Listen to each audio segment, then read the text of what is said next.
की आधी आबादी से भी ज़्यादा यानी 80 करोड़ लोगों को खुद मोदी जी मान रहे हैं, स्वीकार कर रहे हैं कि वो अनाज बांट रहे हैं।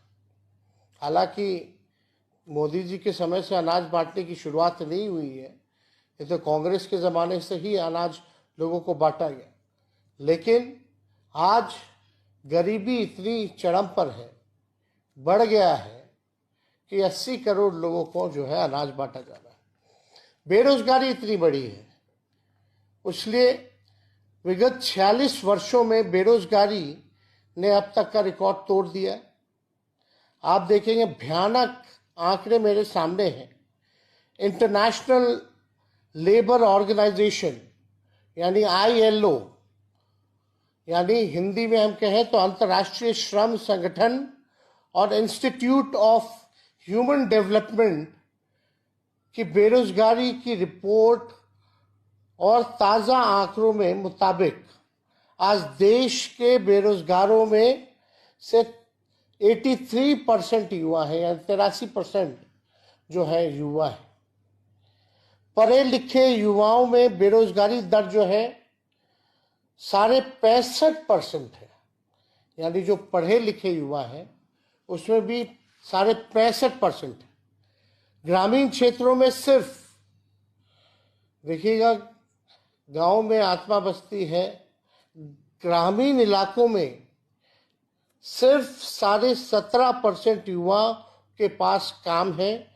यानी भारत की आत्मा जहां गांव में बसती है, 82% युवा गांव के हमारे देश में बेरोजगार है। आज तक मोदी जी ने इन आंकड़ों के बारे में नहीं बताया। हम आपको बताना चाहते हैं, और ये कोई मेरा आंकड़ा नहीं है, ये ILO का आंकड़ा है। और आप लोगों को समझना पड़ेगा, अपने विवेक से काम करना पड़ेगा। मुद्दे पर चुनाव होना चाहिए, ना कि किसी एक व्यक्ति की बात है। इसलिए मोदी जी कहते हैं लगातार 400 पार की बात करते हैं, लेकिन मोदी जी ना नौकरी की बात करते हैं, ना रोजगार की बात करते हैं, ना छात्र नौजवान की बात करते हैं, ना किसान मजदूर की बात करते हैं, ना गांव और गरीब की बात करते हैं। मोदी जी ना शिक्षा स्वास्थ्य के बारे में बात करते हैं, स्कूल अस्पताल के बारे में नहीं बात करते। फिर किस बात पर देश की जनता 400 पार करेगी? अगर मोदी जी मुद्दे पर बात नहीं करेंगे तो 400 क्या 100 भी पार नहीं हो पाएगा। इसलिए मोदी नहीं, मुद्दे की बात होनी चाहिए। आज आप लोगों के सामने हमने आंकड़ा रखा, लेकिन मोदी जी ने क्या क्या कहा था आप खुद से सवाल पूछिए। 2014 में NDA को 40 में से 33 सीटें मिली थी, और 2019 में NDA को 40 में से 39 सीटें जो है वो मिली। 10 वर्षों से ऊपर नीचे डबल इंजन की सरकार है। मोदी जी के आने के बाद क्या तब्दीली हुई आपकी जिंदगी में, जरा इस पे सोचिएगा। मोदी जी ने 10 वर्षों में आपके गांव को क्या दिया? मोदी जी ने 10 वर्षों में आपके जिला, क्षेत्र, प्रदेश को क्या दिया? मोदी जी ने क्या आपके गांव में अस्पताल बनवाया? क्या स्कूलें अपग्रेड की? क्या आपके जिला के क्षेत्र में उद्योग लगाया? क्या 10 वर्षों में निवेश बिहार में आया? क्या 10 वर्षों में जितना निवेश और विकास गुजरात में हुआ है, क्या उतना बिहार में हुआ है? ये सवाल जो है आप सब लोगों को पूछना चाहिए। मोदी जी ने क्या वादा किया था पिछले बार कि 2022 तक जो है किसान भाइयों का आय दुगना कर देंगे। क्या आय दुगुना हुआ किसानों का? किसान जो है आंदोलन कर रहे हैं, लेकिन मोदी जी के पास समय नहीं है उनसे बात करने के लिए, उनके समस्याओं का हल करने के लिए। मोदी जी ने कहा था जिसका घर नहीं उसको पक्का मकान देंगे 2022 तक। क्या उन गरीबों को क्या पक्का मकान मिला? ये सवाल पूछिएगा।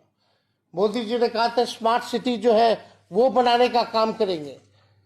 क्या आपका पटना या बिहार में जो चुने गए थे स्मार्ट सिटी के नाम पर, क्या वो शहर स्मार्ट बने? यह सवाल पूछिए। स्थानीय मुद्दे 2 करोड़ नौकरी की बात उन्होंने कही थी, 10 साल में 20 करोड़ हो जाता। कितनों को मोदी जी ने सरकारी नौकरियां देने का काम किया। सरकारी नौकरी तो छोड़िए, जो पदे जो रिक्त हैं उसको भी भरने की कवायद शुरुआत नहीं की गई। जो भारत सरकार में 15-15 लाख रुपए क्या खाते में आए? किसानों की आय दुगुना नहीं हुआ? प्रधानमंत्री आदर्श ग्राम का क्या हुआ? क्या हमारी गंगा को साफ करने का वादा किया था इन्होंने, क्या गंगा साफ हुई?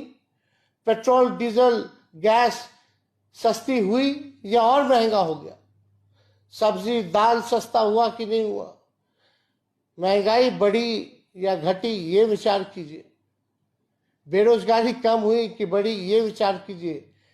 गरीबी बढ़ी कि घटी, ये आप लोग सोचिए। अग्निवीर का क्या हुआ? अग्निवीर में जो सेना, रेलवे में सबसे ज्यादा बहालियां मिलती थी, उसको जो है निजीकरण जो है कर दिया गया, 4 साल के कॉन्ट्रैक्ट पे दे दिया गया। नोटबंदी से किसका फायदा हुआ? ये जो है आप लोग बताइए और सोचिए। बोलते हैं देश का चुनाव है, हम बताना चाहते हैं जब तक गांव का, आपके गांव का विकास नहीं होगा, जब तक आपके प्रखंड का विकास नहीं होगा, जब तक आपके जिले का विकास नहीं होगा, जब तक आपके प्रदेश का विकास नहीं होगा, तब तक देश का विकास नहीं हो सकता। इसलिए इन सारी बातों को हमने आपके समक्ष रखा है और आप लोग सोच विचार करके वोट देने का काम कीजिएगा। जो लोग बड़ी बड़ी बातें करते हैं, झूठ अफवाह फैलाते हैं, भाई को भाई से लड़ाते हैं, धर्म को धर्म से लड़ाते हैं, इनका केवल एक ही एजेंडा है कि बिना काम किए हुए समाज को बांटो, लड़ाओ, नफरत पैदा करो ताकि उनका काम निकल जाए। लेकिन आप सब लोग, बिहार के लोगों से अपील है, आप सब होशियार लोग हो, सामाजिक राजनीतिक तौर पर आप लोग काफी मजबूत हैं, इनके छलावे में नहीं आना है। इन्हीं चंद शब्दों के साथ आप सब लोगों का फेसबुक पे हम स्वागत करते हैं और आप लोगों का धन्यवाद करते हैं। फिर बीच बीच में आप लोगों के बीच आकर के अपनी बात को हम रखेंगे। आप सब लोगों को बहुत बहुत धन्यवाद आज जुड़ने के लिए।